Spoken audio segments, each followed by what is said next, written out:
Hi there, this is Becky, and today I'd like to show you a few tips about using Excel to create charts. In this brief tutorial, we'll cover deciding upon the type of chart that best represents your data, and then I'll show you some basics of creating charts in Excel, including line graphs, bar charts, and pie charts. The first type of graph or chart that I'd like to discuss with you are line graphs.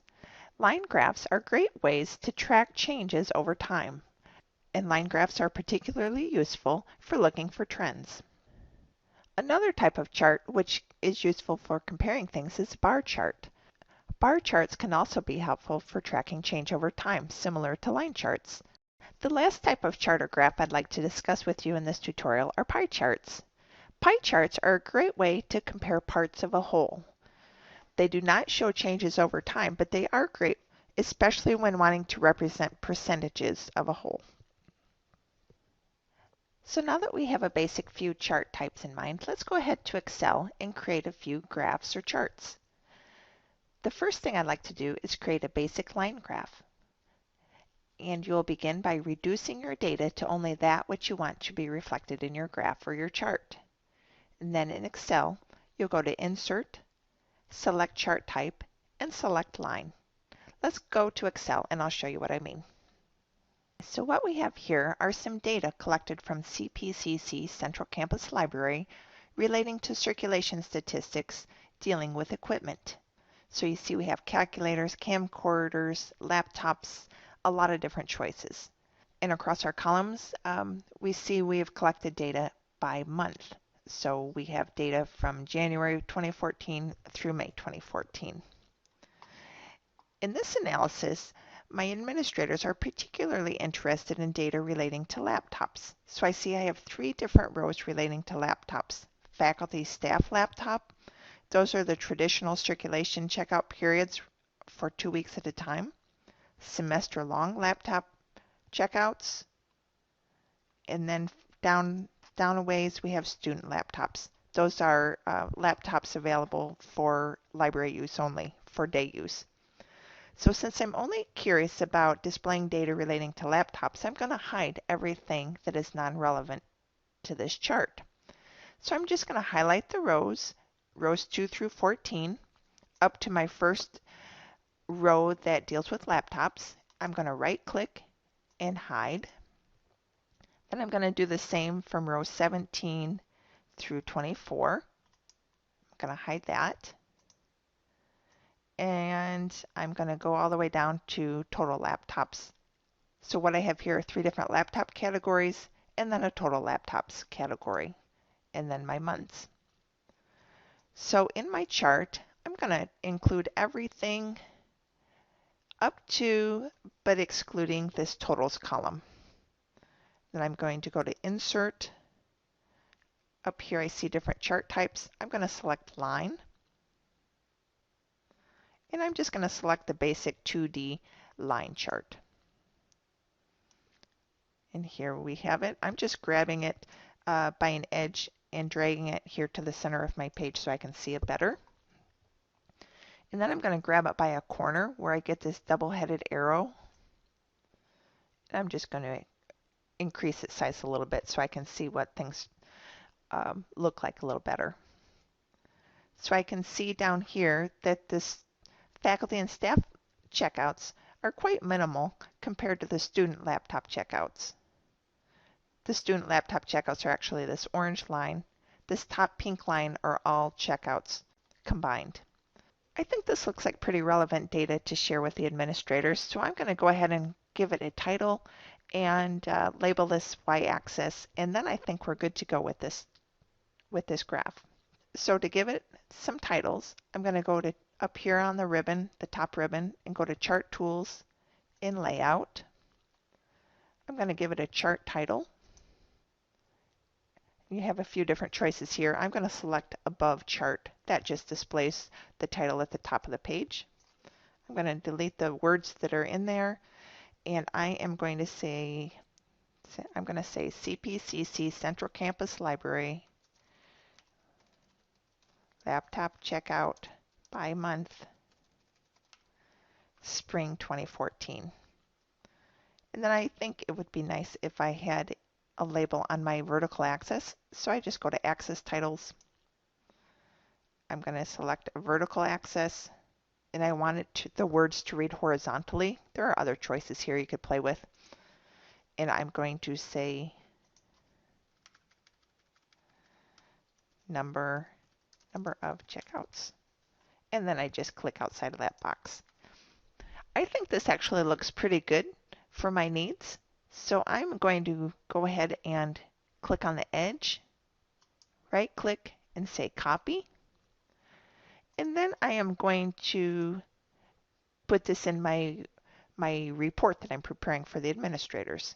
So now that I'm in Microsoft Word, I just go to Control V, and there's my chart that I can include in my report. Okay, so now that you know how to create a basic line graph, creating all of the other kinds of graphs and charts is easy. You follow the same steps as we did in the line graph. You reduce your data to only that which you want to be reflected in your graph or your chart. And then this time, we're going to create a bar or a column graph. So we go to Insert, select Chart Type, and then you can select either bar or column depending on your taste. I'll show you how. Okay, using the same data that we used when creating our line graph, I'm going to show you what it looks like to create a bar graph or a bar chart. So to do that, I'm going to highlight these top three rows of data, and then I'm going to move all the way over to May 2014. I'm going to go to Insert.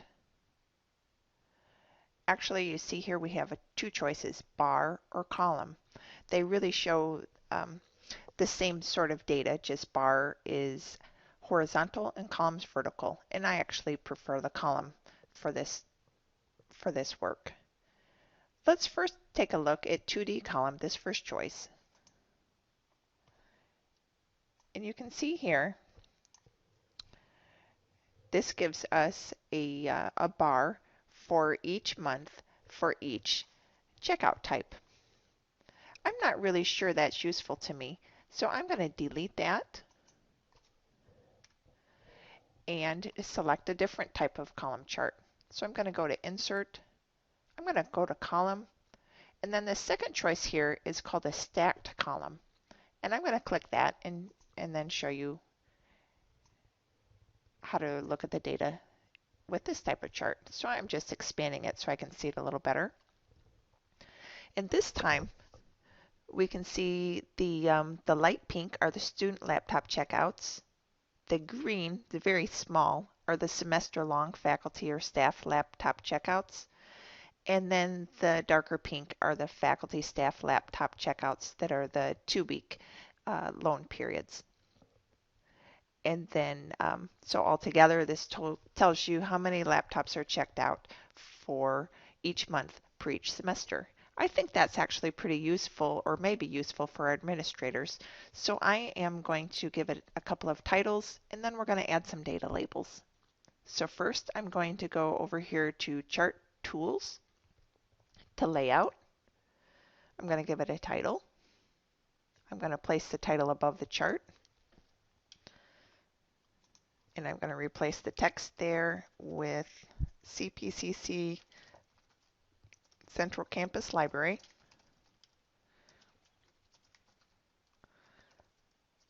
Laptop circulation by month, spring 2014. I think that's fine. I'm going to give it a vertical axis label. So I go to Axis Titles, vertical axis title, and horizontal. And I'm just going to type in, just like we did before, number of checkouts. And this time, I'm also wanting to add some data labels so that we can see what the figures are for each portion of each bar. So I'm going to go to Data Labels. You see here we have several options: center, inside end, inside base. Let's try center and see what we think. Okay, so you see in the month of January we had 218 student laptop checkouts, 10 semester checkouts by faculty and staff, and 53 um, typical faculty staff laptop checkouts. And then the same goes for each of the other bars. I think that works pretty well. So I'm going to click on outer edge, copy. I'm just right clicking and saying copy, and then paste. So now you can see I have a line graph and a bar chart. Okay, so last but not least, let's create a pie chart. I'm sure it comes as no surprise by now that we're going to follow the basic same steps as the line graph and the bar chart. We're going to reduce the data to only that which you want to be reflected in your graph or chart. And this time we're going to go to Insert, select Chart Type, and select Pie Chart. Okay, so this time we're going to take a quick look at a different set of data relating to reference interactions across the 2013-2014 academic year at Central Piedmont Community College. And for this example, we're going to look at reference transactions that were classified as short, meaning less than 20 minutes between patron and library staff person. So what I did is I took this data and reduced it to only that which I wanted to use in my pie chart. So you see I have my categories of type of interaction over here on the left, and then the percentage of the whole that each interaction took up out of 100%. So to create my pie chart, I'm just going to highlight all of the relevant information. I'm going to go to Insert, Pie, and I'm just going to select this top choice. And you see here I have a nice pie chart.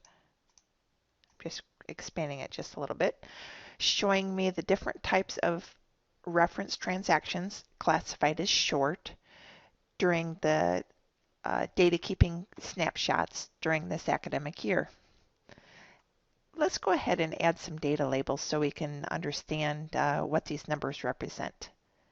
To do that, I'm going to go up here to the top ribbon, select Layout, and select Data Labels.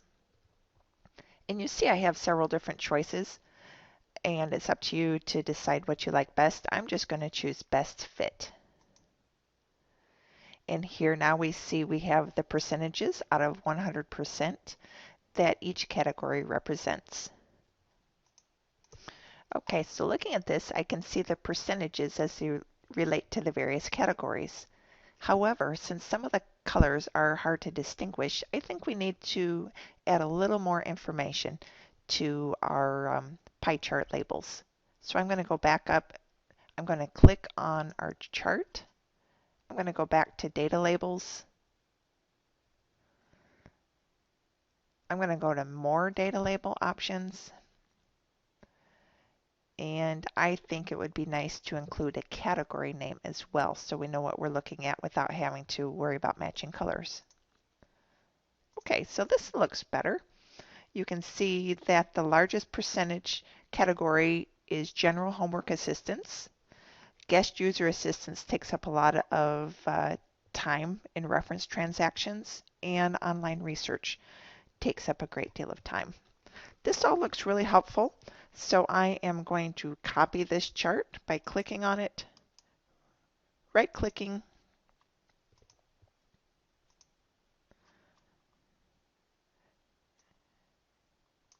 and pasting it into my report. And so now I have 3 great-looking charts that I can include in my write-up to the administrators. Thank you very much for your attention, and that concludes this tutorial.